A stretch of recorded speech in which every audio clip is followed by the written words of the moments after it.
Good evening, everybody. Welcome to Rivalz Race Chat. I'm here with Adam Ross, and we're trying to work on a host of characters, but you know how it is in the off season.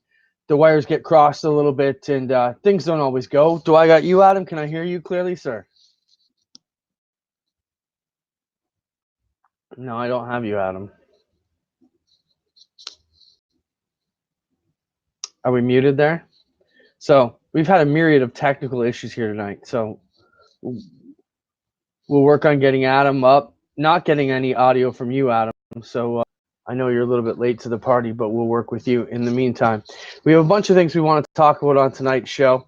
So Adam, maybe you want to log out, log back in if you have to. We got a bunch of things we want to discuss on tonight's show. So we're connecting with kind of looking to get him on board as we go. Some of the items we're going to talk about, I'm just bringing up my rival. We're Chili Bowl with big stories of the Chili Bowl. Obviously, Kyle Larson being the big victor after a weeks-long event at the Chili Bowl.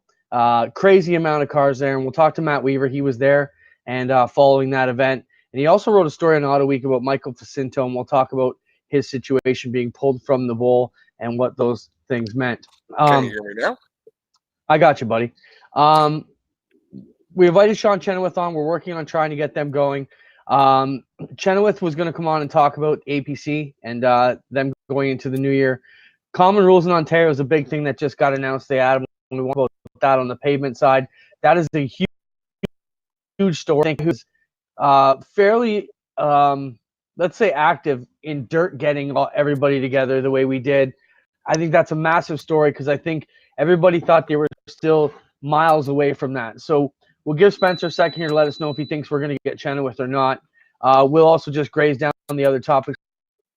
We talk about the 90 series at Oshweekend again. We had a conference call with NASCAR on Friday, which will be a monthly call for myself and the folks from down there, and we'll bring you up to speed on some of the happenings that are coming out of that and let you know where you can get your tickets. Of course, go to npsondirt.com for tickets to that event. Want to thank our great sponsors, of course, Jibs Action Sports, Six Nations Bingo, Burger Barn, and of course our newest sponsor, Oshweekend Speedway Racehorse. And we want to just mention, Adam, before I monopolize all the conversation, Oshweekend Speedway Racehorse basically got everything you need for your sprint cars. Contact Kevin Lovey. He's one of the best crew guys in the business.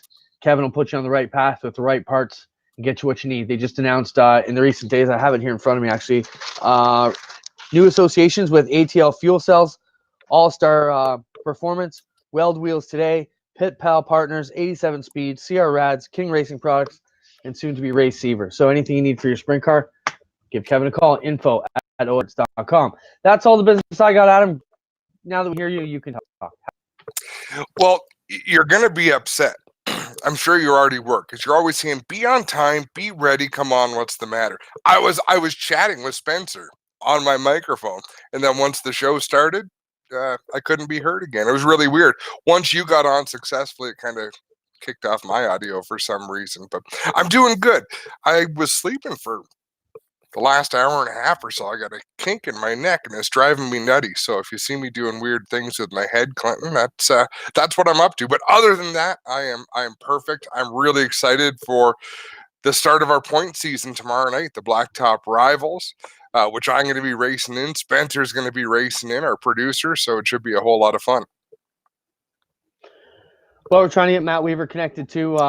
He's working on his action. He says he's in, but he doesn't see anything, Spencer. So I don't know what that means for you. Let me know if we need to send him a new message or a new link.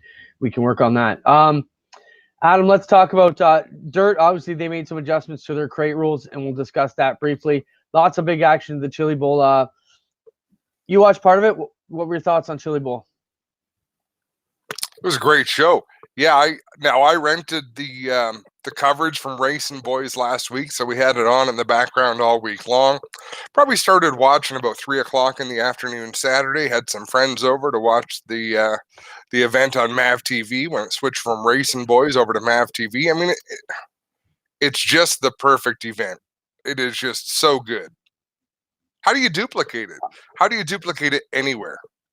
No, it's amazing. Spencer, do we have Matt Weaver? He messaged me, said he's connected. So if you got Matt, jump him in here with us, and we'll leapfrog him over Chenoweth, and we'll come back to Sean once we've got all the bugs worked out of the machine.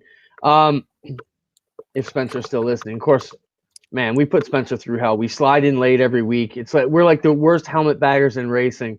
He does all the work. He's up to his nuts in grease, and we show up 2 minutes before, late for the drivers' meeting, jump in and say, "All right, buddy, let's go win this one." If we happen to go black, if the show stops, bear with us. We'll be back in 2 to 3 minutes. We may have to shut it down and start it up again. So bear with us, folks. Spencer's having a catastrophe. Okay, well, we're getting closer. So Adam, we had a good lunch today. I want to thank Roger Craig who took us out. Roger is the guy behind all the Weekend Outlaws, the 7 million leagues he's got going on. We tease Roger. He's doing a great job, and I think Roger brought up a great point today. And the one thing I took away from our lunch was that he wanted to be the best intermediate series in iRacing. And you wonder, well, why not be the best of the best? But I think he's got a goal that's quite achievable to make that happen, to be able to get in there and, take some of the guys who maybe aren't the best, of the beginners and the guys who are learning, and give them a place in a clubhouse where they can hang out. And Roger's done a great job doing that. We look forward to pushing our partnership farther down the iRacing track. What's your thoughts on that? Roger does a great job. Whether his goal is to run a great intermediate league or beginners league or elite league, he's doing a very good job. Spencer just said we got Matt, which is curious because I see that Sean just logged in. So someone's going to pop up on the screen. It could be Matt Weaver. It could be Sean Chenoweth. It's Matt Weaver. So he was there. He was there, and just like that, he was gone. But anyhow, Roger does such a good job, and he's so fresh at this. He only got iRacing because he heard you and I talking so much about iRacing at the racetracks on Friday night, and he's got like the man cave version, 5 monitors on the go and the seat. He's got it all, Matt Weaver. You did a feature on esports yourself. What's your take on it?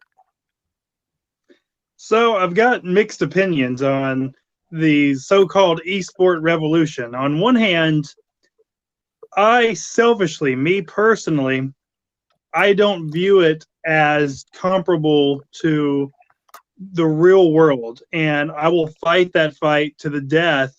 I think it's a great tool. I think that it's a great way to introduce fans to the real thing. I personally take umbrage when iRacers call themselves racers, and that's something that I will fight to the death over. But I do see it as being a great marketing tool. It's a great platform to introduce potential fans to certain concepts. And I do think there is something to be said about engaging a type of fan who ordinarily wouldn't watch racing. And I think the way that I put it in my magazine story is if you can make someone a fan of an iRacer, then they are then a fan of racing. And I certainly see the value in that. Wow. So I want to. Wow, Adam, if he's throwing the gauntlet down, that's a whole not at all worth of discussion that we want to have, Matt. I think you bring up some great points that we could definitely debate. My first question, which we really got some big things I want to talk to you about. There were some big stories in racing. So you have to promise to come back. I mean, I just pulled you out of wherever you were and said, hey, Matt, we'd love to have you in 20 minutes. Can you be on the air? And he's yes. So we thank you for coming. And Matt, to be honest, the way I found you today, I was looking through some research for the show about an hour ago, and we were looking for the Michael Facinto story. And I ended up stepping on, I found when I was searching through Chili Bowl, another story we were looking for was how iRacing helped them tweak the track this week. It's your Auto Week story. So that I thought, well, let's reach out to Matt when I saw you were on the byline. So let's talk about that first. For us guys who have been really waving the iRacing platform and flag up here, and we've been building leagues and working with associations and broadcast teams to really push iRacing out in Canada. Our winters are so long, we do want to keep everybody kind of in the fold. So when we heard that, it kind of gave all of the iRacing guys a chance to stand up and say, see, what do you think about that? So talk about your story. Maybe give us, our viewers who aren't up to speed on what happened, the story, and the Cole's Notes version of your Auto Week article this week.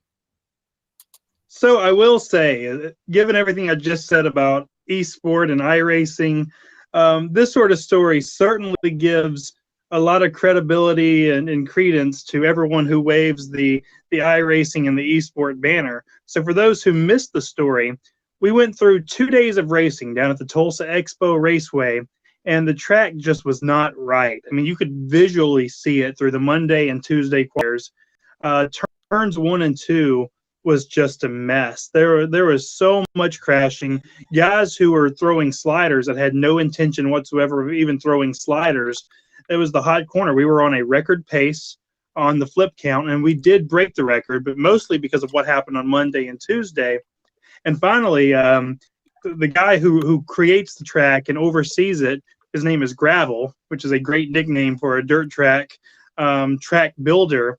Gravel finally had the conversation with iRacing, who scanned the track 2 years ago, and he said something is just wrong in 1 and 2, and I can't put my finger on it.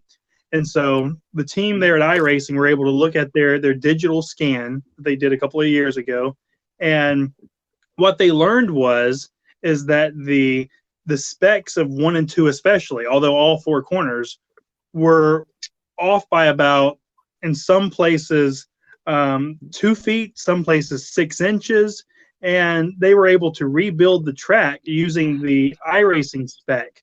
They took a giant ruler out and they measured the track, and Gravel took his cutter and recut the berm to make it fit the iRacing spec, and did this completely overnight on Tuesday, and recreated the track to the specs that iRacing had in 2018.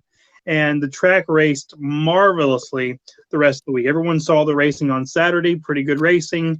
But Monday and Tuesday was rough. It was very tough. And Gravel, who is usually so good at doing the eye test and rebuilding this racetrack almost to approximate specs year after year, just missed one. He missed it pretty bad in 1 and 2, and he just could not visually see it.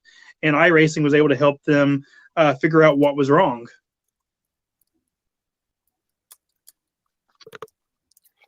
Talk about teamwork, technology, everything getting together to serve its purpose. So, I mean, and whether that's, we can have 5 different iRacing conversations all at the same time. They don't necessarily, you don't have to like one aspect and not like another. And I'll get back to this later on, but I'm sure Clinton has other things that he wants to touch on.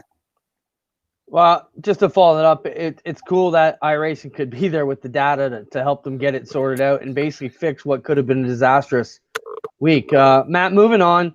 Michael Facinto losing his ride after the Tuesday top 3 podium position. Says some off-color remarks and got himself pulled from the ride. And, Adam and I, we started compiling topics as they happen in our chat group on Messenger through the week, and this is something we started talking about right away that we'd have to cover.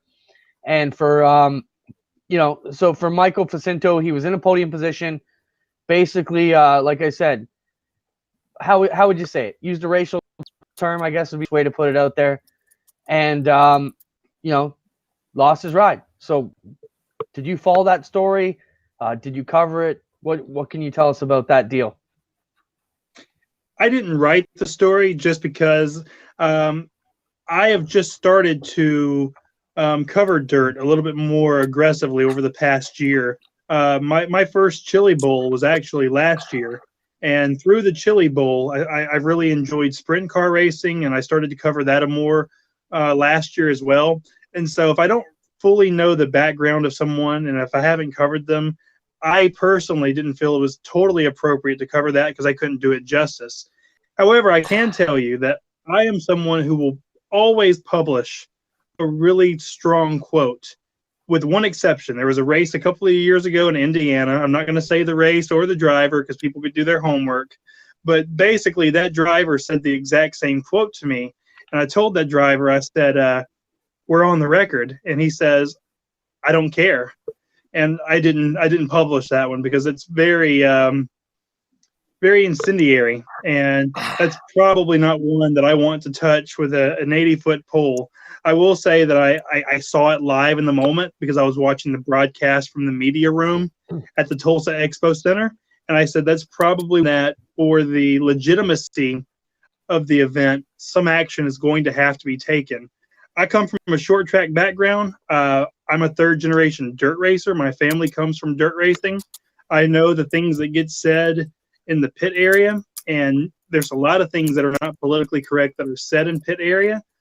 But if you want this event, any event, whether it's at Oshweekend or whether it's the Chili Bowl, to become family friendly, to become marquee and premier, there's just a certain line you can't cross. And when you know you're on live TV in front of a camera, the things that's said between you and your friends won't fly. And just from a personal standpoint, I applaud the sponsorship being pulled and the message being sent that this is not okay.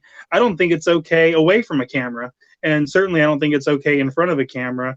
And I know there's probably certain subsets of fandoms from dirt racing or short track racing that'll come back and say, well, that's just something that takes place in the garage area. I know, I've lived that life, and you just got to be smarter than that. And I think that's probably the best way I can put it personally.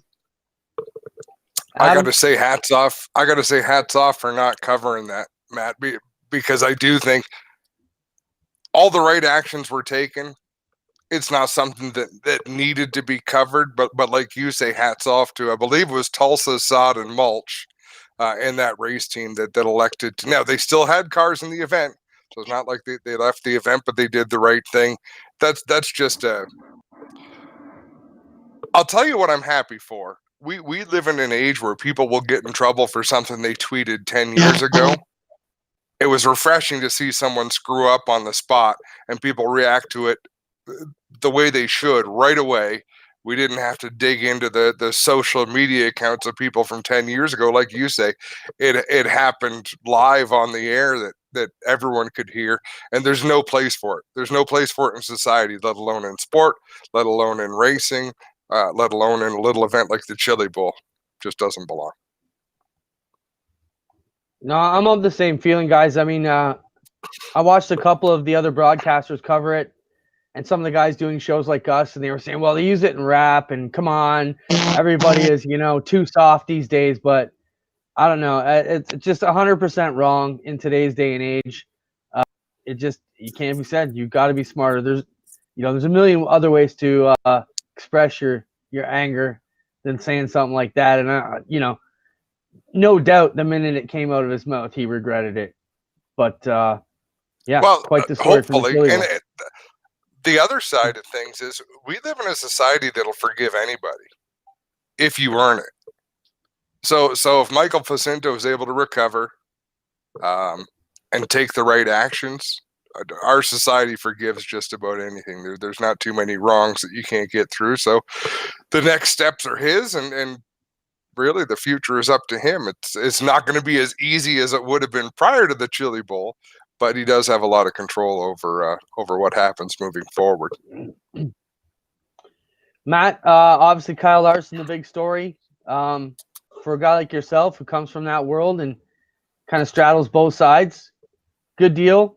Good for Larson to get it done. Good for the sport.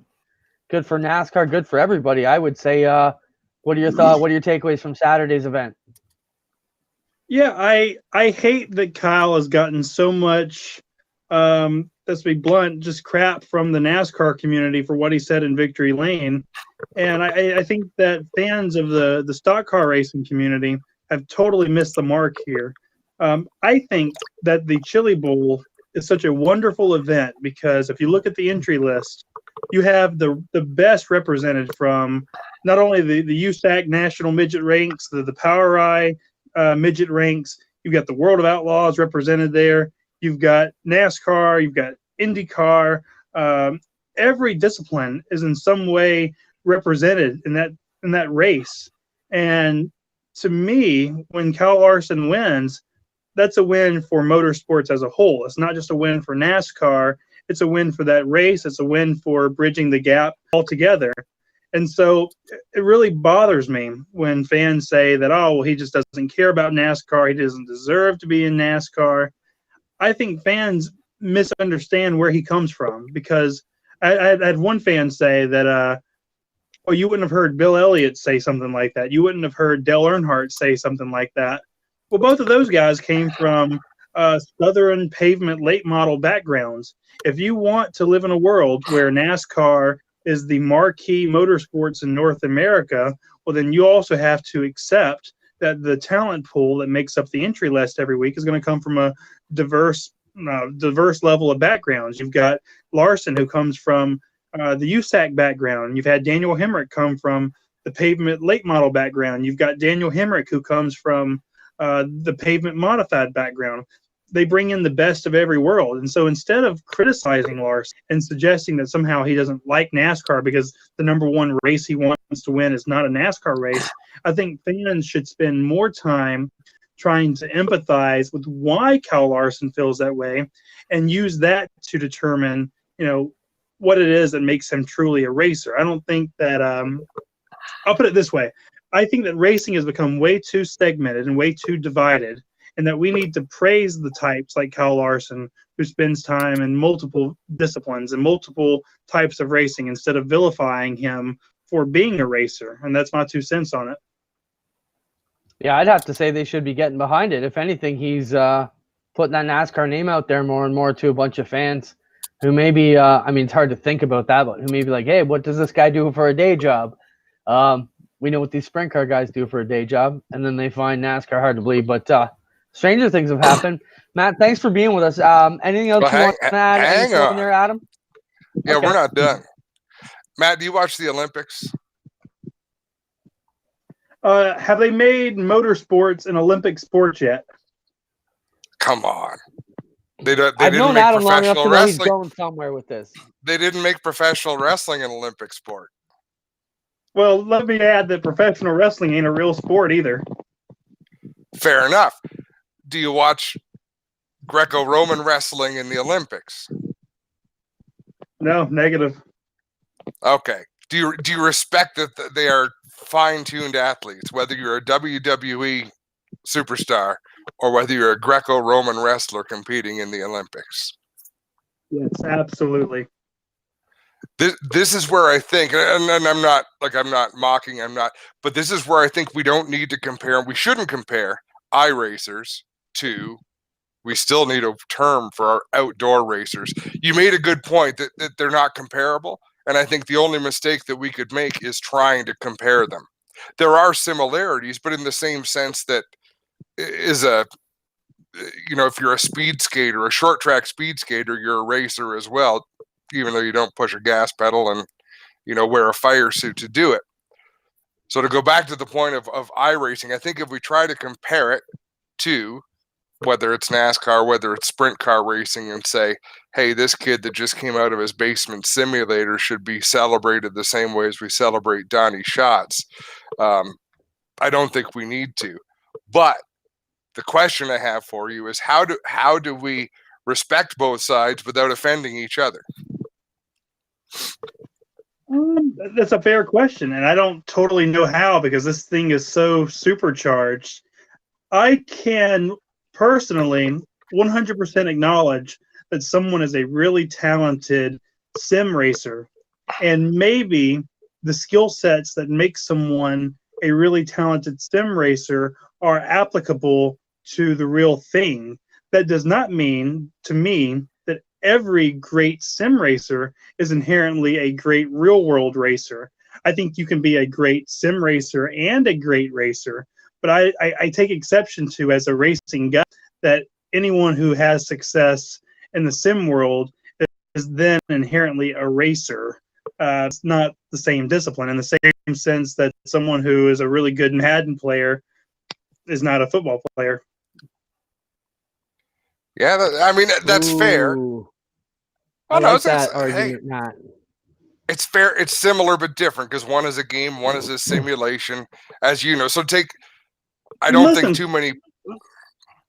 I'm an iRacer. I have an iRacing subscription. I try to get on it as often as I can. I love the platform. I pitched that story in the Athlon magazine because I really enjoy the platform. I enjoy the racing. I enjoy participating.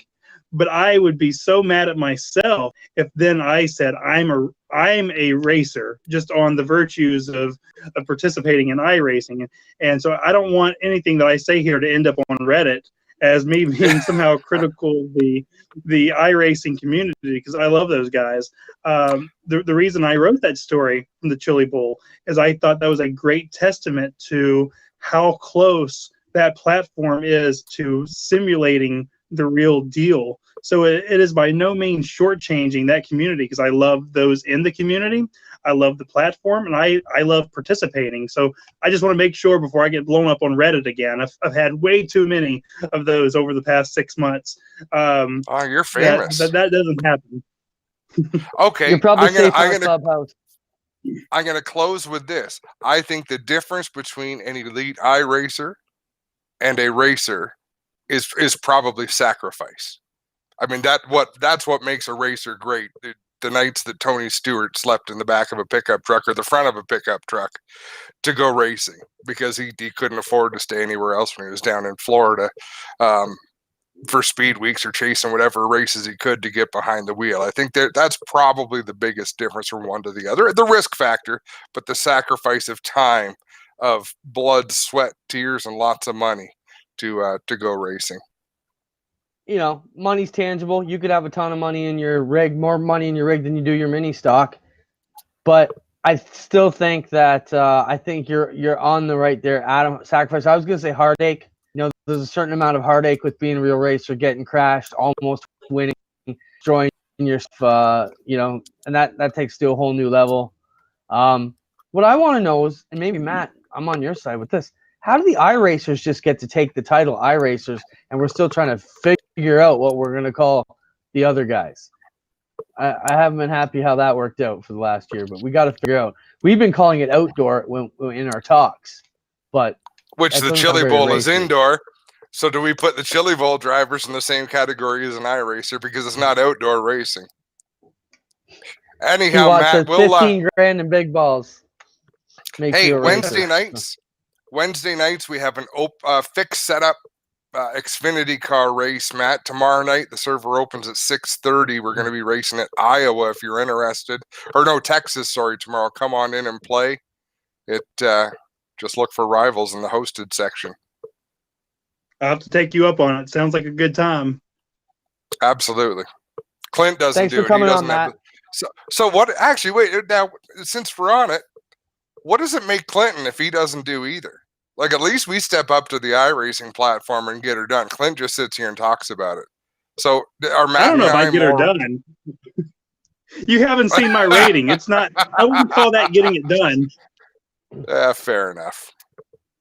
You know, I haven't been on iRacing, but have you seen me drive something in Grand Theft Auto? No problem. You got this. Yeah, absolutely. All right, Matt, you have a great Tuesday night. Thanks so much for joining us again. Anytime. Thanks, guys. Good talking to you. Thank you, Matt. Matt came on while you were sleeping, Buttercup. I was worried in case we couldn't get Sean Channel through, which unfortunately we can't. Spencer worked that whole talk. We watched the messages go back and forth. We will work out the bugs to get Chenoweth on. We have been through testing. It's just been tough, but I feel badly because Sean doesn't hold back. Sean is great for short track racing in Ontario because he will let you know what he thinks. He'll let you know in comments on Facebook. He's commented back and forth with us on the show here, Clinton. He's just someone you want to hear from. He's still messaging Spencer back and forth to see what they make work. Spencer's urging him to try once more. We want to talk to Sean about late model racing, Clinton. Last week, the big story was AP Racing Engines was taken off the list of accredited engine builders in the APC series. And it's a really strange series of events that led to it. Do you want me to fill you in? Well, before you get us in a bunch of trouble, are you an expert on this, or is this hearsay, or that's why we had Sean on to hear it from someone who's directly connected? I talked to Dennis from AP Engines today. Talked to Dale Stroud too. He gave me lots of good quotes. Dale's awesome. And okay, and just to stop you there, as a student of your own schooling, do you have both sides to the story? No, not at all. Oh, okay then. You know what? Because it wasn't fair. Then. No, it wasn't fair to reach out to Luke Ramsey from APC and say, hey, we've never had you on the show, but we'd like to have you because there's a big controversy going on right now. And it was actually, I think, you that said that earlier today. And you were right. But in talking to Dennis, it looks like he has been removed. But what was interesting is the engine in question, from what Dennis told me, was looked at recently. So it wasn't taken out of a car in competition. It was looked at recently. The word is that someone might have encouraged someone from APC to have a look at this camshaft. And with the GM crate engines, they give a tolerance on the camshaft specs. On the Ford crate engine, there is no tolerance on the cam specs. But what Dennis said to me was people were working on these cams to get them to the spec. And he said everybody was doing it, to his knowledge. He said it was a little bit strange the way it went down, that they would look at it when they did. And now every other engine builder knows to be switching cams and getting back to something that will obviously pass technical inspection. So in his words, he kind of paid the price for everybody else. So, I mean, do we have to get the whole story? Not really, because it's not like we're playing detective here. We're just taking someone's story. Awesome. We hear that. We understand Sean's here. Not just, don't bring him in just yet, Spencer, just because I don't want to make it awkward for Sean, because he doesn't want to be the expert in this matter. But at the end of the day, it seems like AP Engines is off that list. Dennis says, he did some motors for that series. It's not going to ruin his business. He just said it seems like it was a little bit directed only at him, and a lot of others are going to get the opportunity to fix what was wrong in their cars. But the one point he made that I kind of agreed with is that it was weird that this didn't happen right after a race coming out of a car in question. So if it did, then I'm mistaken. But the time, and we should get both sides, but it's just an unusual turn of events. So I called Dale Stroud after that just to ask him different things about motors. And I asked him about camshafts and these specs. He says, Adam, I wouldn't bother. He says, it's not going to make a difference. He says, do a valve job. That's going to make a difference. These engines come off an assembly line in Mexico. What you really want to do is just make sure that the proper care was given to these motors. He says, maybe it'll make 5 horsepower difference. Maybe it won't. But Dale did give good information. I said, look, I'm not going to name any names. He says, I don't care. He says, you can. He says, I won't say anything to you on the phone that I wouldn't say to anybody. All right, well, we'll try and get the backside of that story. Let's bring Chenoweth on now.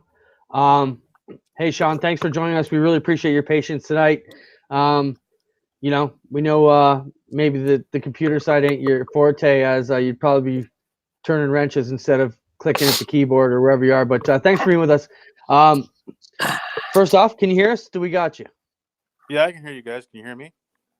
Yeah, absolutely. Thanks, Sean, thanks so much. And by the way, thanks also for taking part. Ever since we started this show, Sean, you've commented now and again, not every week, but when something comes up, you'll throw in a little bit of common sense, and we appreciate it. That's what we're here for, is to be a racing show for the racers and for the fans. So we appreciate you being involved.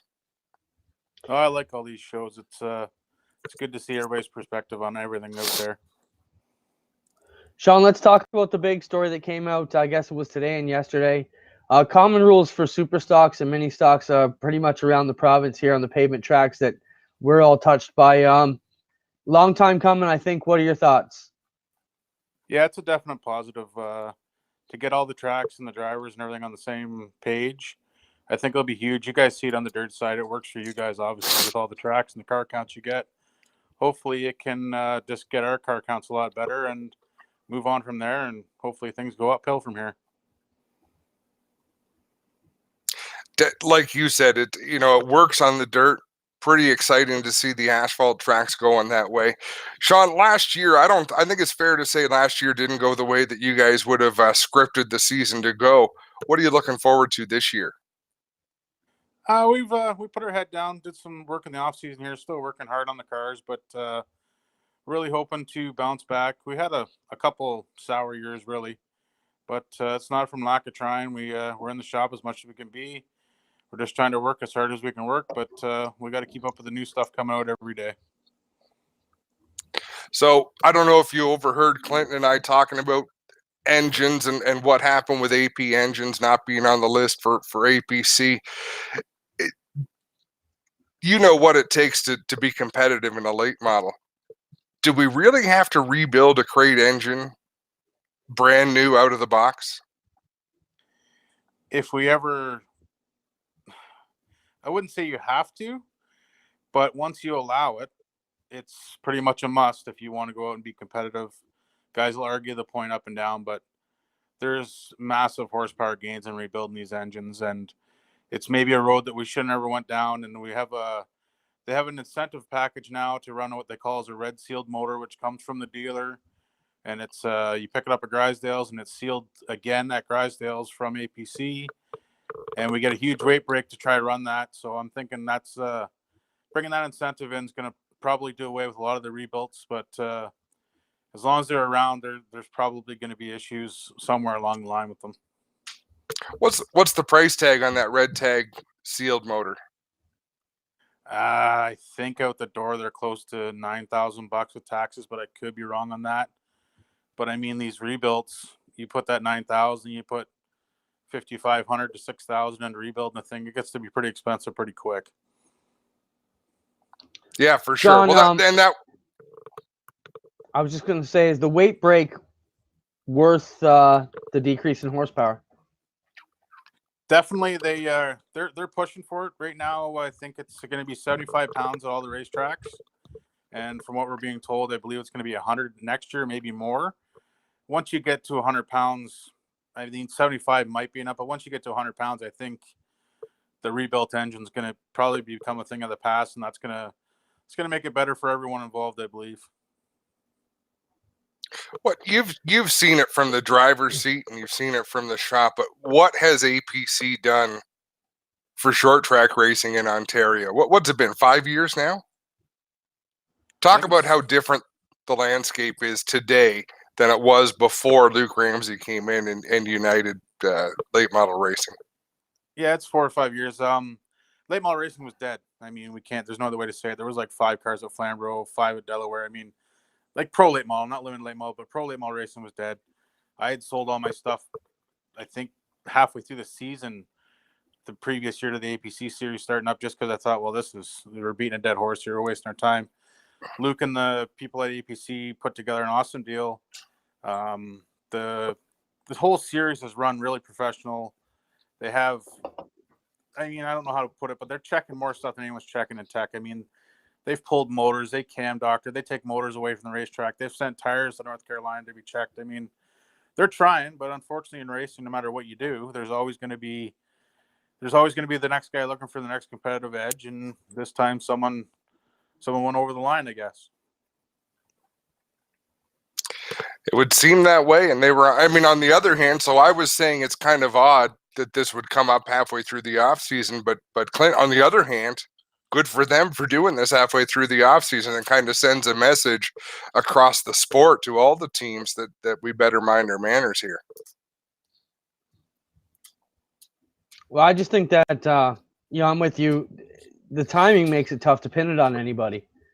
It's a lot of fingers pointing going on. So, and it makes it tough as a series to really nail them, to whoever it is who did this. I mean, we faced the same thing in the crates a couple of years ago. We had a motor that come through, the seals didn't pass, and our feeling was the guy just bought the motor, so we knew it wasn't him. But who did it? We still don't know. All we could do is deem that motor non-legal and take away the win. But certainly not what we wanted. Sean, where are you going to be this year with your package? You've always had some gorgeous cars. We've seen you run everything up and down the run. Where are you going to be? Well, we're gearing up for APC again, obviously with our late model package. I'm really leaning heavy towards the red seal motor. I'm fortunate enough to have Bennett GM as a sponsor, and they've always helped us out. And we have red seal motors sitting here ready to go. So that's what I'm going to go with. Just to touch on your point about hard to pinpoint in the winter, it makes sense. But it's really clearly spelled out to us in the rules, and we were all told, you pick a builder and you want one rebuilt, when the shit hits the fan, it's on everyone. It's not just the builder, it's the crew, it's the team. And hopefully moving forward, we can get this behind us and do everything we can to get everything on the straight and narrow. But it's tough in the winter, like you said. But I mean, to me, a sealed motor is a sealed motor. If Luke and his team came to my house on Saturday afternoon and said, "Oh, hey, look, there's Sean's APC motor. Can we have a look at it?" It's got their seals on it. Their seals shouldn't come off. It shouldn't be open. So that thing should be legit as it was in June.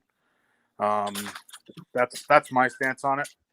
Obviously, there's 100 different ways to look at it. It's a sour deal for a lot of guys.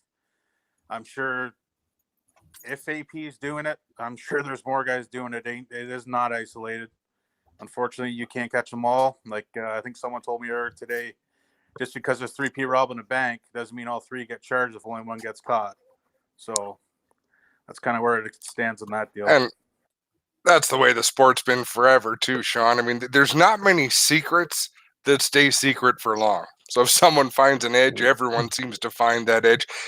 And in the big picture, you rarely hear people complain about good tech. In the short term, maybe people think it's inconvenient, but if you have good tech, good things are going to happen to your series, to your racetrack. It really is the focal point of putting on good quality racing. Yeah, tech's the only way to make this stuff work. I mean, everyone's been at the racetrack and got told they did something wrong or have something wrong, and I'm probably one of the worst for having a hot head at the racetrack. But I mean, once we go home and we look at things, you're like, yep, he was right. We need to fix that. We need to make it right and go on from here. It's like I say, the more incentives I put on that red seal motor, I think it's going to be way better for everybody involved in this crate deal. The stock motors are the only way to go. It's affordable. They're bulletproof. Race on until they blow up and put another one in. Hey, Clint, I'm not sure if you're looking at our Facebook numbers. I joked with Clint earlier on that when we have Sean Chenoweth on the show, all of Plattsville is going to log in. And we just had a spike in about a 20% spike in viewership, Sean. What is it about you? You have more support than anyone in racing at a local level than I've ever seen. I think it's just more people waiting to hear what I'm going to say next. I don't have the support to win any of these best appearing car competitions or anything like that. So I think it's just people want to hear what I'm going to say. But like you said, I'm going to cut it as dry and as clean as and honest as I can. That's just who I am. It doesn't always make everyone happy, but I'm 30 some odd years old now. I'm not going to change. Right on. Sean, right on. I mean, as a guy who's been a diehard asphalt racer in Ontario, I mean, I'm a dirt guy, but I'm super excited about the future, what it holds. All these tracks uniting and working together on the series. I mean, like you said, 6 years ago, from our side, looking over the fence from the dirt side, it almost looked like the whole deal was in a lot of trouble. And wow, has it ever pulled up its socks in the last 5 years in this common rules for both divisions. I mean, you have friends and you've dabbled in all these divisions. I mean, it's amazing to see the Ontario side of things really take off again. Yeah, it's going to be great. Hopefully it picks up here. We need it to pick up to get these tracks and help to support the tracks. I mean, if we don't have any tracks to go to, it doesn't matter how many cars we have. So you need to get out and go to Flamborough or go to Sunset or Sabo or whoever's racing that weekend. And if don't have a car, grab a buddy, go take your buddy to see it out. Maybe you can get a new fan out of that, do something. But we got to keep this rolling. I mean, we all want to go racing on Saturday, but I think some of us have a hard time understanding how hard it is from the other side of the fence. And we need to support them guys as much as they support us when they can. It's definitely tough for both. It's tough to be a track promoter. It's tough to be a track official and a track worker. It's tough to be a racer. I mean, everybody does it because they love it. But yeah, you're right. We got to put some focus on bringing new butts out and putting them in the seats. Oh, absolutely. It's the only way this deal's going to work. Like, I ran very limited at Oshwegan there in our dirt super stock or whatever you guys call them. I get confused. And it's a different atmosphere. There's lots of cars. You don't know whether you're going home that night or not. Like, it puts a whole new level of racing in. And that's what we need to get back on the asphalt side, really get things going. I think with guys like Glenn Hill, you're definitely on the right path. I mean, you know, Glenn Hill certainly helped us out. He's helping out the dirt guys. It looks like he was fairly instrumental in getting everybody together on this side. That's awesome. Anything else for Sean before we let him go, Adam? No, Sean, thanks so much. I know you put a lot of effort into getting onto the show tonight. We appreciate your patience, and we look forward to talking to you some more. Yeah, hopefully you guys maybe see me back in a dirt car at some point here. Sounds good. All right, Sean. Thanks a lot for See being you. with us. That's Ontario pavement standout Sean Chenoweth, and another one we can add to our Rolodex that we can call up when we need Adam. And we see Rivals Elite at Knoxville tonight. The C-Main, the iRacers in the Elite Pro Division are at it tonight. Big race at Knoxville. Yeah. And we've got some fun stuff coming up in the near future with iRacing too. Clinton had a neat meeting. Sprint Car Unlimited, Jeremy Elliott's website, he's going to start featuring iRacing results and stories. So we have been pegged as one of the series. The Rivals Elite series is one of the series they want to follow and cover. And the hopes are to just raise the awareness, raise the bar a little bit on what's going on in iRacing, kind of separate what leagues are putting on quality racing with quality officiating and things of that nature. So I'm pretty excited that we were chosen to be part of the group to participate in that. Yeah, we have a lot of great things coming down the pipe. And if you're not involved in iRacing, Adam, maybe tell everybody where they can get involved with our club of iRacing and our groups and Blacktop Rivals, the pavement side tomorrow night. The easiest way, folks, go on Facebook and search Rivals Racing League. Rivals always spelled with a Z. Rivals Racing League. You can find us there. You can find out what's going on. We're going to revamp a little bit, rivalsracingleague.com, so people can use that as a resource as well. So we talked about common rules in Ontario for super stocks and mini stocks. A guy who grew up in that, we've been talking a lot about it tonight, how big of a deal that is. To have everybody together. I mean, just on the dirt side, we've seen the ability now to combine. We've got tour races going on for mini stocks and thunder stocks.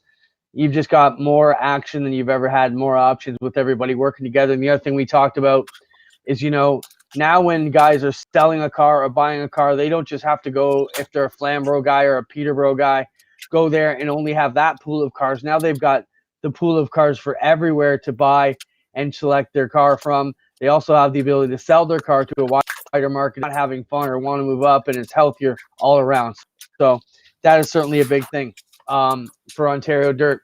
Now, I also think it's really good what APC is doing, this new Red Seal program, similar to what we're doing on the dirt. I mean, we've always had that deal with the crate sprints. We've got our we're kind of a hybrid deal with there because we trust our 4 builders to put their seals on. But on the Thunderstock side, we do have a new program at Ushweek, and we're doing the exact same thing. You buy a brand new motor, Glen Hills will come to the race shop and seal it right out of the crate. So it's basically double sealed. It's got the GM seals and the Oshweekend seals. And as the dirt cars, sportsman motors, they had the same problem in dirt where they were letting them basically take them apart, blueprint them, and rebuild crate motors and reseal them. They were making super crates. So now they are working on a new program where they're not going to allow to repair their motors anymore. And Dirt has a whole new program. We're going to try and get Dean Reynolds on next week and maybe Mark Hitchcock to talk about the issues there and how they went back to it. And as a guy at our weekend and with the ODCC, it scares us out of him because the last thing we want are all these super sportsman motors coming back into Thunderstocks, which is probably going to be the dumping ground for all that stuff as Dirt squeezes it out. So anybody who's buying a motor from a Dirt sportsman, be careful because you could be exposed to some super tech this year in an effort to clean up that side of things as well. Yeah, and that's what we want to see. That's how it should be. We never have to worry about at our place about quality tech. You know you're going to get quality tech every Friday night at Ush Weekend. So if engines do wind up there, it really is buyer beware. Be careful what you're buying, know what you're buying, because when you buy it and put it in your race car, it becomes your responsibility. 100%. One thing I told Kelly and Glenn Hills this year in our drivers meetings, I said, whatever tools you guys want, let me know. I want Ush Weekend to be the best equipped tech barn anywhere. So if they have anything they want, we're going to buy it for them if they feel it would help us keep things even and fair as they have been. So many great things been going on this week as we start to move into this. Adam, the list continues to grow on entrance for the Pinty Series race. I don't have anything official. As I mentioned earlier in the kickoff, we had our conference call with a lot of the higher ups there at NASCAR, and we are building an amazing event for Monday and Tuesday, August 17th and 18th. The big news that came out this week officially, well, it was repeated again, I would say, is Stuart Friesen was on Joe Chisholm's Race Time radio show, and he mentioned that he was going to be driving sprint cars both nights as well. So for the fans, come back and see the World of Outlaw winner, Stuart Friesen. Not only will he be in the Pinty's car with Steckley owned 24, he will also be in the Glenn Steyer's own Speaking Speedway Racehorse backed Zero car, which is exciting for the fans there. Just a couple other notes. We are still in talks with Kyle Larson to get him up for that event, whether he would drive both sprint car and Pinty series. Either or would be great. Christopher, like, we're still waiting to hear back confirmation from him. He's saying he would just be doing the car. Some great stories, and I got a call from Ken Schrader who said he is in the works of putting together a ride. So this Pinty's deal continues to grow. It's exciting. They also have an owners meeting tomorrow for the Pinty series, and starts in the morning, and they're going to announce the purse. So next week we'll have numbers for everybody to get out there, but it's going to be the best paying race the Pinty series has ever had by a long margin. Let's just leave it at that. That's what I was going to say. I heard it's going to be an impressive purse. So looking forward to it, Clinton. And excited. Just watching. I got a note from one of our elite drivers saying Connor just got hosed in the C main. It's kind of watching out of the corner of my eye. So Connor did not transfer from the C tonight, but he didn't come storming out. He's been doing a lot better in that regard in the last little bit. But boy, it's been a tough couple of weeks since the Christmas break. Spencer, let's jump in here for a lap or two of the B main. Steve Ovens with the call. We'll jump into the Rivalz Elite last chance qualifier from Knoxville here live tonight. Their way up through the Ohsweken Outlaws ladder system of Renegades, Rebels, Raiders, and the Rookie Probation League. Chad Cote's in the guardrail. He's going to lose several spots, and now that's going to open up the door here for Kevin Hanley, who's working on the 07 of Cranmer.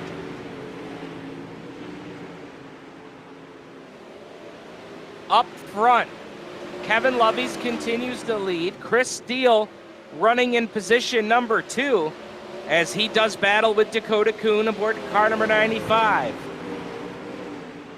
So Kuhn up to the top shelf there on the cushion. Keith Jackson following him through on that top line. As Steele will now run the slider line. But, we've got contact back in the pack there. Keith Jackson involved. And I think it might have been Donovan Ross. Stephen Goldner's there. Now Hanley closes in on them. 5, 6, 7, and 8 down the back straightaway into turn 3. Donovan Ross way upstairs. Driver out of Burlington, Washington. Closest to the Skagit Speedway if you're a Washington State race fan. Oh, close racing there on the back straightaway into turn 3.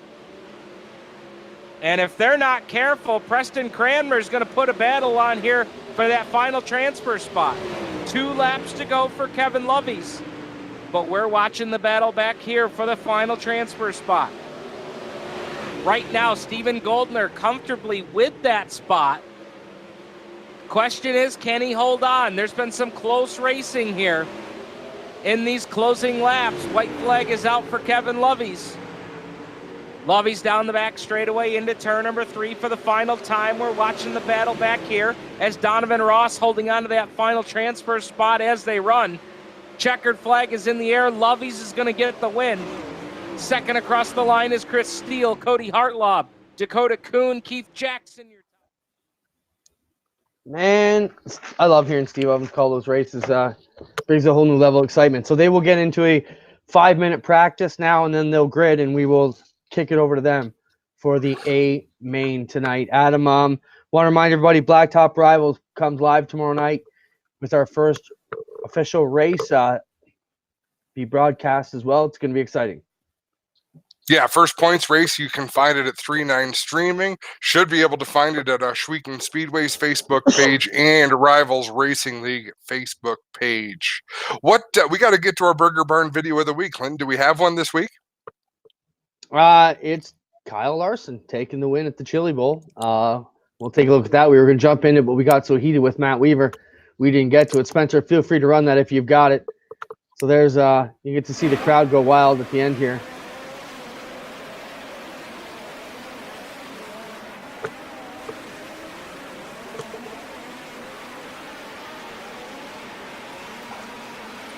Pretty popular win there for Kyle Larson after 13 tries to try and get that done. And, you know, good on him to finally get it done. Of course, huge win for him. And I think the sport of dirt racing in general, you know, when you get a guy like a NASCAR superstar, you know, world-renowned driver to get this done. And, man, they are not stopping. I think he's back over Down Under already, getting ready for Australian Sprint Car Week now. Kid is a real racer, you know, and when you talk there's your grind. And did you see the picture that's gone so viral of his wife shotgunning a beer in Victory Lane? Yeah, I mean, you know, she's awesome. Made a reputation of that, and that's funny. You know, definitely the dirt track, and of course, if you didn't know that, Caitlin is a Brad Sweet sister. So, but what a cool deal, you know, seeing her and the son pushing the car back out of Victory Lane. Just awesome racing to be able to go out and race like that. They were great people when they were at Ush Weekend. Hopefully we get them back this year as well. And want to wish Dan Westbrook happy birthday. I seen Dan just clicked in his birthday yesterday.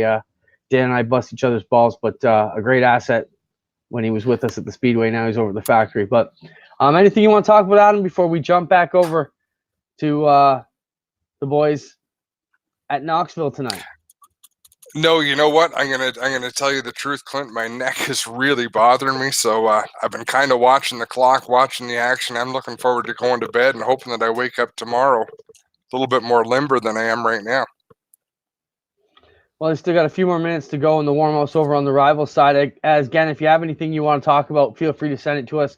One of the comments that came in earlier was, since the sites aren't numbered at Ush Weekend, it is general admission camping this year. So we have a set number of sites we're going to sell. It'll be on a first-come, first-served basis. So hopefully that answers your question. If you want to get on tickets to any of our major events or the NASCAR event, you go to UshWeekendSpeedway.com or NPSOnDirt.com for the NASCAR event specifically. Minute 45 to go in Rivalz Elite warm-up here at the Knoxville Raceway. We invite you all to stick around and watch that racing. The A-Main is always exciting. The best of the best on the dirt in the iRacing world are with us each and every Tuesday night, this at 9 p.m., and they put on a great show. We're excited to have them with us. As always, if you got anything you want us to talk about, feel free to send us a message through the week. We'll be glad to tackle your comments or questions or anything else you want to discuss. Anything else, Adam, you want to add in before we send it off? No, I don't think so. It was good to see you today. It was good to have lunch with you, and big things happening in the iRacing world, and we're just a couple of weeks away from Daytona. And as you know, Clinton, once Speed Weeks hits, racing season is on. It might not be on here in Southern Ontario, but you definitely feel the real countdown begin. Yeah, and Rolex 24, I'm really excited about that. I always like watching that. It's something cool about watching something all day, going to bed, and you wake up and, you know, the race is still going on. So excited about that this Saturday. If you're out and about, make sure you pull that up on your racing calendar. And like you said, yeah, before we know it, we'll be back to full-time racing. And we're already trucking downhill towards May. So great to have everybody with us. My name's Adam Roth. I want to thank our guests tonight, Matt Weaver and Sean Chenoweth, who jumped in with us. We'll throw it over the ovens, boys. Now, of course, thanks for everything you do. I appreciate your hard work today. You had to work triple duty tonight to get us up, and as always, did not let us down. Appreciate it, buddy. Thanks so much. We'll turn it over to Stephen Ovens here as they finish off their last 10 seconds of warm-up and get ready to grid for the Rivalz Elite Pro Division at Knoxville. Thanks, everybody.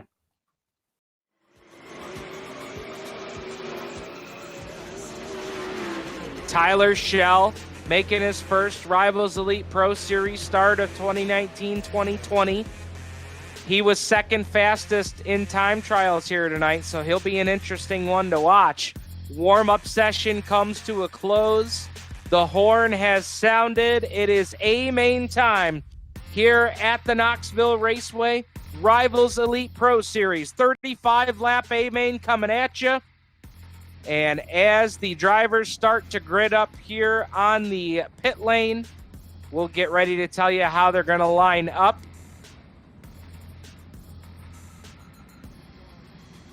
We have seen so many great races here at the Knoxville Raceway between the Ashwegan Outlaws Racing League and the Rivalz Elite Pro Series. This is going to be a fun one to watch. Let's go ahead and tell you how they're going to line up. Starting on the pole tonight out of St. Thomas, Ontario, driving for Team Victory Games is going to be Jesse Costa. Jesse Costa out of the Sim Racing Concepts team. He'll start on pole alongside the 85 is going to be Tyler Schell. It'll display 85 on your screen. Tyler Schell making his first Rivalz Elite Pro Series start. Last week's winner at the Williams Grove Speedway, Sean Timmerman. In the Dirt Company Media House, number 24 will start third, alongside Larry Moody in the 73 out of Kansas City, Missouri. Row 3 to the inside will be car number 84, the big dog, Ryan Beagle, out of Victoria, Ontario. Starting alongside him out of Livingston, Montana, is David Flick in the Ashwegan Speedway 56. Brandon Schultz, the King of the Wing winner from the Ashwegan Outlaws Racing League, will start in the next row to the inside. Starting to his outside, Jason Nygaard, already with several top 5 runs here this season. Points leader Alex Bergeron will start next row to the inside, starting alongside Tampa Bay, Florida's GT Smith. Your next row back to the inside will be car number 91, Ernie Williams Jr., starting alongside Jeremy Zarfos. Adam Buchanan will start alongside car number 19, that's Dr. Alan Downey. Next row back will be the 88 of Shane Pierce, the 19 of Troy Wagaman. And then rounding out your field here tonight will be Kevin Lovey's Chris Steele. And the rest of your B main cars, we'll tell you about them here in just a moment. Ladies and gentlemen, it was this point in the racing program that my good friend Gary Montgomery would always say, race fans, it's time to sit down and hold on to your seats, because these men, by the grace of God, iRacing and 800 horsepower, are ready to go to work. The 35-lap A main is underway.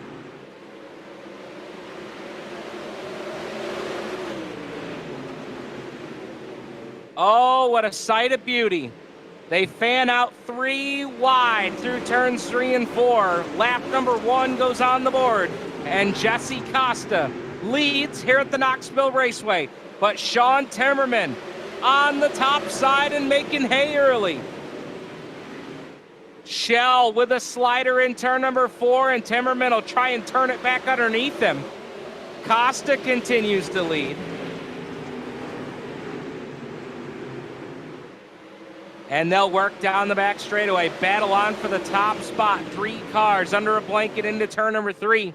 Larry Moody will join them now. Moody running in position number 4 as Costa continues to lead at the line. Tyler Schell to the outside, trying to get a power run off turn 2, but Costa has it down the back straightaway. Costa found a little moisture down on the bottom. And our first yellow flag of the night is on the racetrack. Problems on the back straightaway.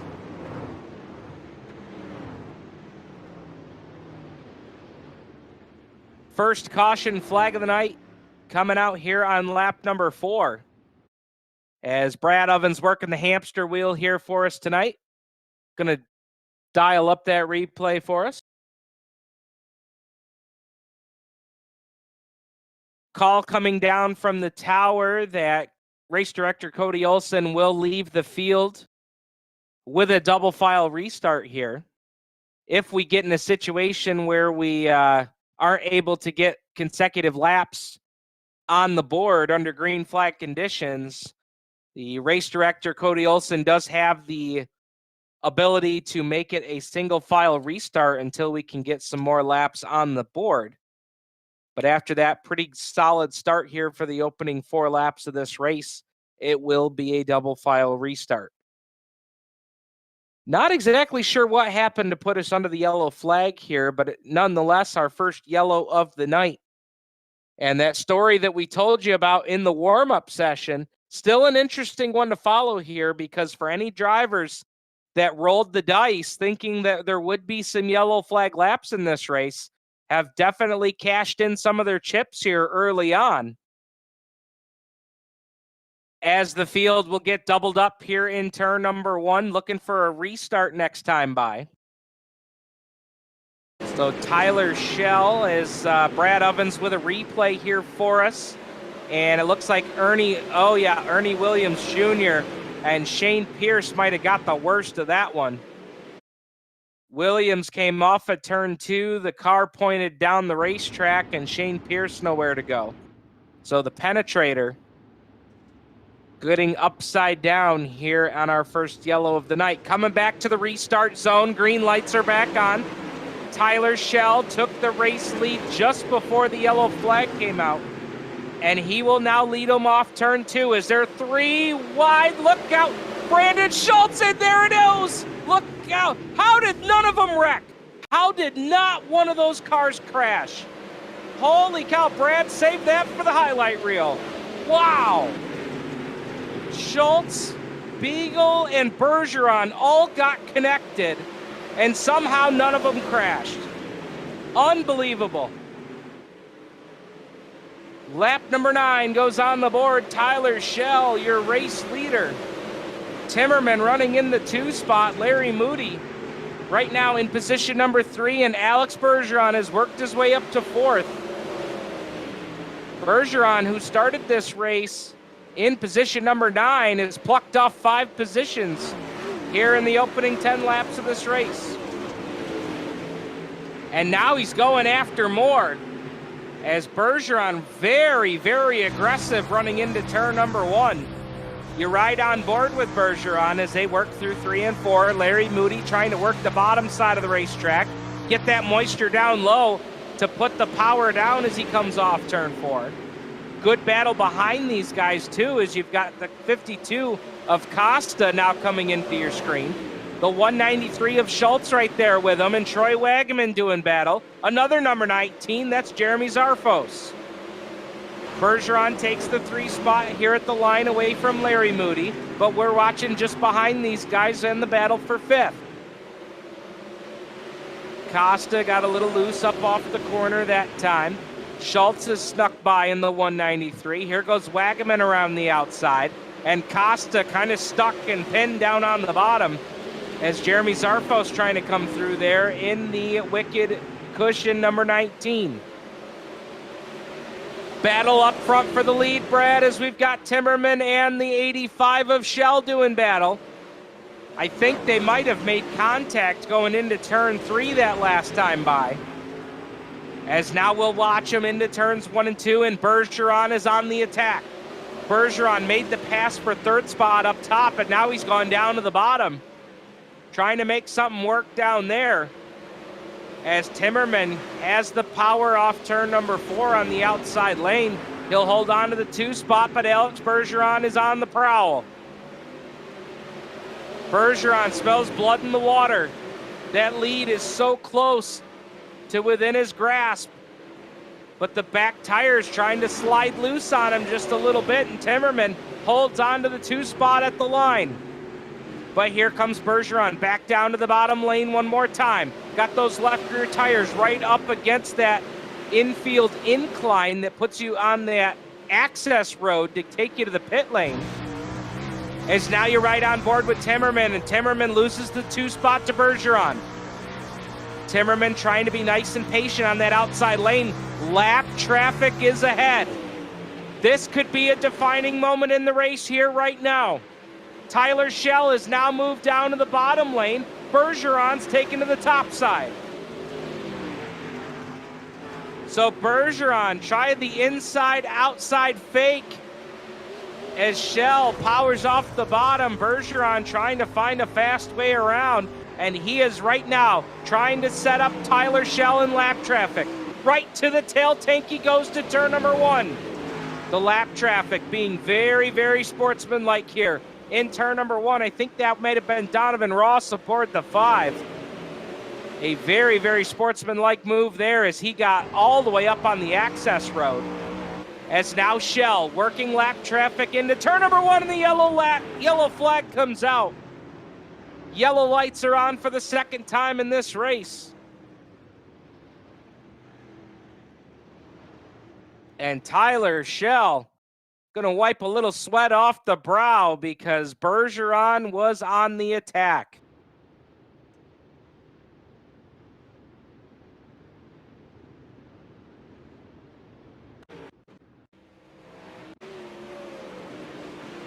So working caution here on lap number 20. Brad taking a look at the footage here to see if we've got a replay for you here. As only our second caution of the night, a great run here tonight for the Rivalz Elite Pro Series. 21 on the board and 14 to go. And Brad Ovens with a look here. We're going to ride on board with Jason Nygaard. And oh, wow. Ouch. One car dead sideways in the corner. I think that may have been Cody Hartlaub in the 2. And Nygaard absolutely junked the 22 machine as he now sits on the pit lane. And, oh, there's the contact. Hanley into the back of Hartlaub. And as Hartlaub tries to bring the car back around, Nygaard contact in a big way. So, coming back to green this time off turn number 4. Shell is going to elect the bottom lane. Bergeron up top. Coming back to the restart off turn number 4. Shell hits the loud pedal and we're back underway. 23 laps on the board, 12 to go. Can Tyler Shell hold off Alex Bergeron? Bergeron, multiple wins this year on the Rivalz Elite Pro Series. Your points leader coming into the night. But Sean Timmerman's not done. Timmerman's taken to that outside lane. As Shell has got everybody bottled up on the bottom. Here comes Timmerman up top. Timmerman taking the long way around, but right now I'm not sure how well it's working for him. Here comes Larry Moody trying to get a run, but Timmerman got the best of him off turn number 4. So Tyler Shell right now doing yeoman's work, trying to hold off the Pit Logic number 12 of Alex Bergeron. Bergeron in that sharp BK Designs number 12, working on Shell, and Shell making his first Rivalz Elite Pro Series start with us here this season. What a way to start off his first Rivalz Elite Pro Series race if he could hold on to win. But now Bergeron's taken to the outside lane. Shell got a little loose off turn 4. 7 to go. Make it 8 laps to go. Bergeron and Timmerman are working the top side now. Now Bergeron will take it through the middle and let it drift all the way out to the cushion. Shell with the ponies off turn 4 one more time, and he'll lead. Now with 7 to go. Down the back stretch they go. Shell, Bergeron, Timmerman, your top 3.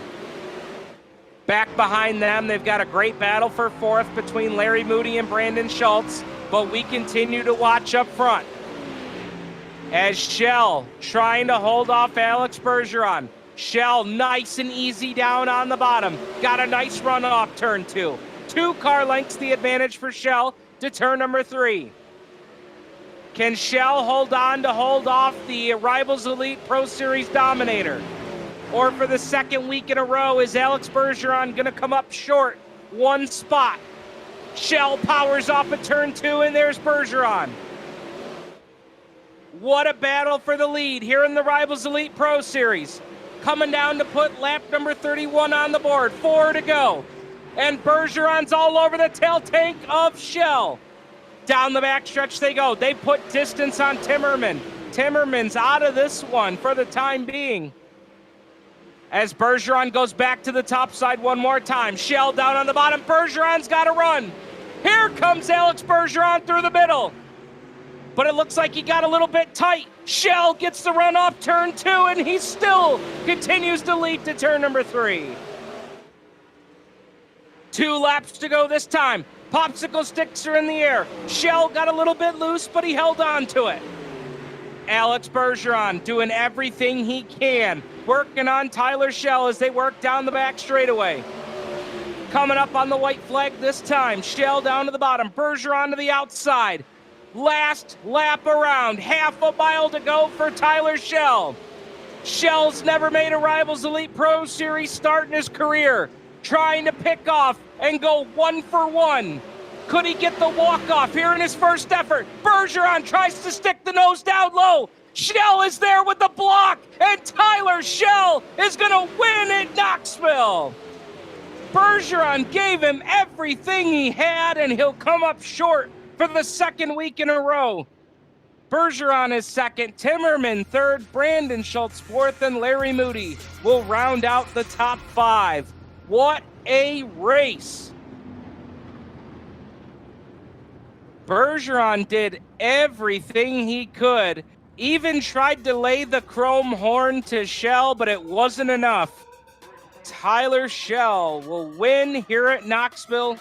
We'll work on talking to your top 3 here in just a moment. Folks, stay tuned. You're watching live coverage of the Rivalz Elite Pro Series here from the Knoxville Raceway on 3-9 Streaming and Turn 5 Media. Stay tuned.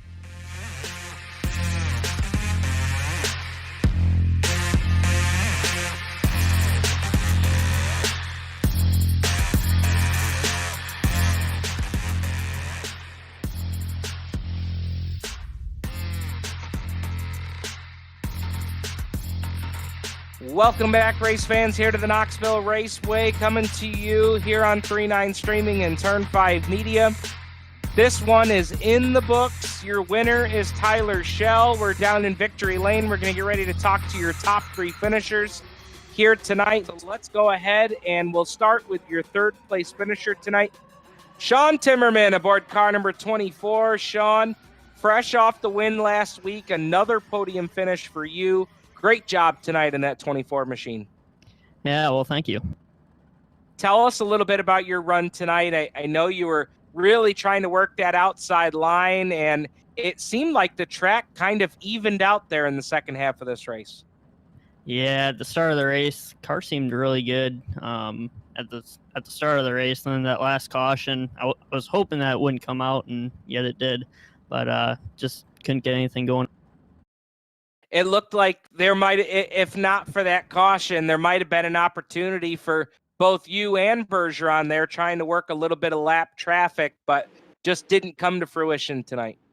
Yeah, I could see under caution after that. I saw Bergeron had a little bit of nose damage, so I know that was hurting him a little bit. But yeah, it was going to be a good race if it was taken. Tell us a little bit about the momentum that you ride right now. You got the win at Williams Grove and now a third place run here at Knoxville. Does momentum really mean anything when you're running this series one night a week? I mean, I'd say, yeah, quite a bit. When you go out and win, definitely helps out a lot. And, when you can continue to back up the results, it definitely. It's got to help the confidence, if nothing else, right? Yes. All right, man. Great job for you tonight. Second podium finish in a row here with the Rivalz Elite Pro Series. Tell us about some of the folks on the side of that beautiful number 24. Well, I got to thank everyone at American Dirt Motorsports for helping put this car together. Dirt Co. Media House, Sprint Car Insider, Dirt Car Racing Gear, Full Velocity Racing Network, and Ram. Well, Sean, great job here tonight. Strong and solid third place finish. Thank you. All right, there's Sean Timmerman finishing third here tonight. Coming home in the second spot here tonight is the driver of the number 12, Alex Bergeron. And Alex, I give you a tip of my cap, man. You gave Shell everything he could handle there at the end. Yeah, we were quicker than Shell there for sure. Around lap 14, 15 or so, we found someone on the bottom, and he just went low and kind of mirror drove there. So it's not part of the rules there. It says you can't mirror drive, but it's all right. Second place is very good for us in points, and we were looking for next week. The car is very fast. Jason got bad luck tonight, but we just keep on going fast, and what we do is just looking at the points, and second place is good for us.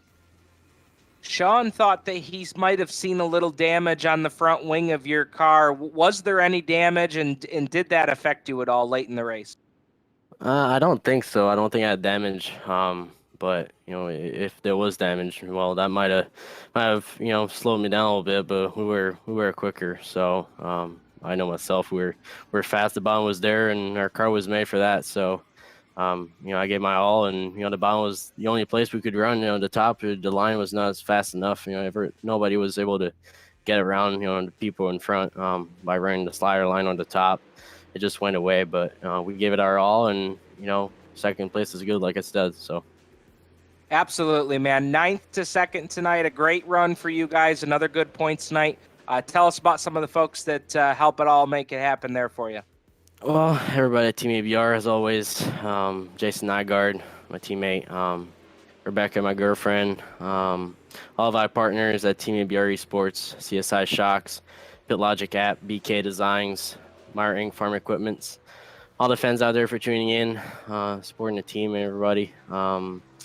My father for tuning in as well. You guys for doing an awesome job broadcasting, and the awesome crew at Rivalz Racing for putting this league up. It's always a pleasure to race here, and looking forward for next week. Well, great job again, Alex. Always represent our series well, and good luck to you in your other efforts as well. Thank you. All right, there's Alex Bergeron finishing in position number 2 here tonight. And now we'll head over to Victory Lane here to talk to your winner tonight. And Tyler, congrats to you. I've been calling it all night long, and I hope I'm correct. First Rivalz Elite Pro Series start tonight? Yep. Well, great job to you. Tell me about your run tonight. Your car was fast right from time trials, and it seemed like that speed really carried through the entire night. It did for sure. This is one of my better, both the tracks tonight, Grove and here, probably my 2 best tracks. So just try to stick to what I knew and ran the bottom to the best I could, and held Alex off. Absolutely. The bottom was definitely the place to be. I think the top had a little something in our qualifiers, but boy, come feature time, it was all bottom all night long. Yeah, for sure. I ran the top a little bit in the beginning of the race just to get around, run the leader, and then our caution came out, and I just ventured back down to the bottom and just did what I knew to do, and just ran around the berm there and just tried to hit my marks. Had to have been a good deal of pressure there at the end, because both of you guys were fast down on the bottom, and there's a car there just waiting for a mistake.